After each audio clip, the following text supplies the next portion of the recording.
Imagine a world where a benevolent king brings civilization to his people only to be brutally betrayed by his jealous brother.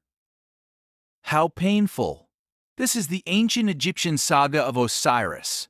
Osiris, the firstborn son of Geb and Nut, was a beloved ruler, a god king who taught humanity the arts of agriculture, law, and piety. Under his reign, Egypt flourished.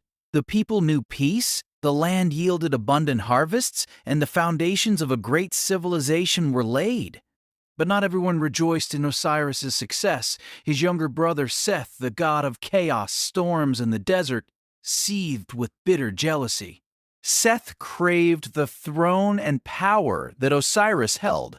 His heart, consumed by envy, began to hatch a sinister plot to overthrow his benevolent brother. He secretly commissioned a magnificent chest, crafted from the finest cedar, lavishly adorned with gold and precious stones. But it was no mere treasure.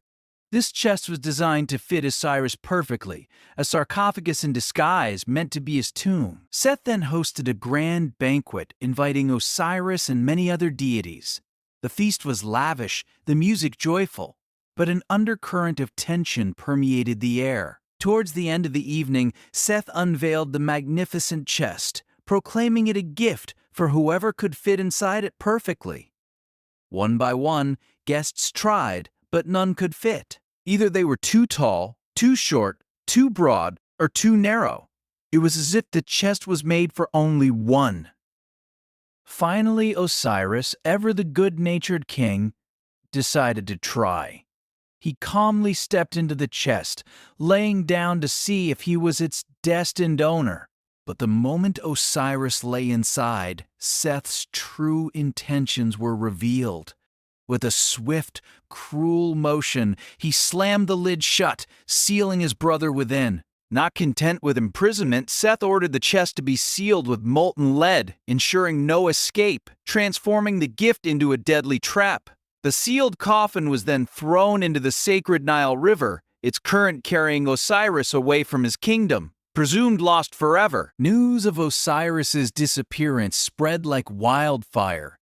His devoted wife and sister, Isis, a goddess of magic, motherhood, and healing, was overcome with grief. She refused to accept his fate. With unwavering determination, Isis embarked on a desperate quest to find her beloved husband's body. For years, she searched, questioning everyone, consulting spirits, her divine intuition guiding her across lands and waters. Eventually, her search led her to the distant land of Byblos, where the chest had washed ashore, embedded within a massive tamarisk tree. The local king, Malkander, amazed by the tree's beauty and fragrance, had cut it down to use as a pillar in his palace.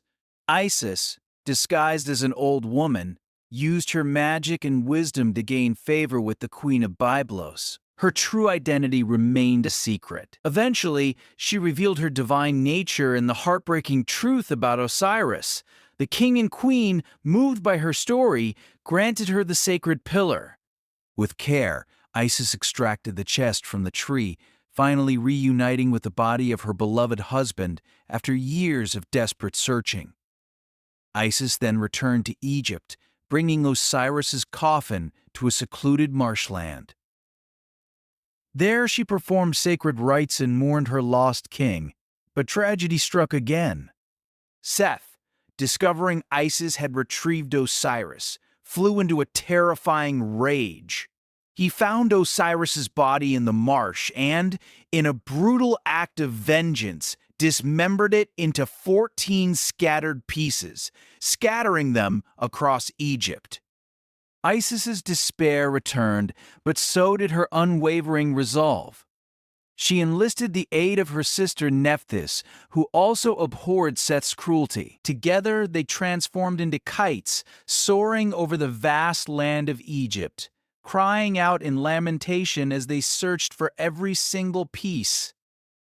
One by one, they painstakingly recovered the scattered fragments: a leg from the desert, an arm from the river, a piece of his torso from the delta.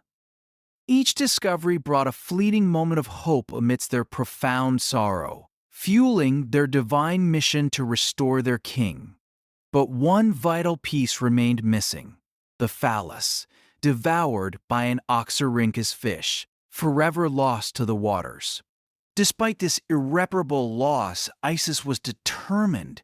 She would use her formidable magic to recreate what was lost and bring Osiris back, even if partially. In a secret chamber, Isis, aided by Nephthys and the jackal-headed god Anubis, began the sacred ritual. This was to be the first mummification. Isis meticulously reassembled Osiris's body, joining the pieces with bandages and potent incantations. It was a painstaking act of divine craftsmanship. She then used her immense magical power, coupled with the wisdom of Thoth, to fashion a golden phallus, completing her husband's form. With all pieces now in place, Isis worked tirelessly, applying resins and oils, preserving his body against decay.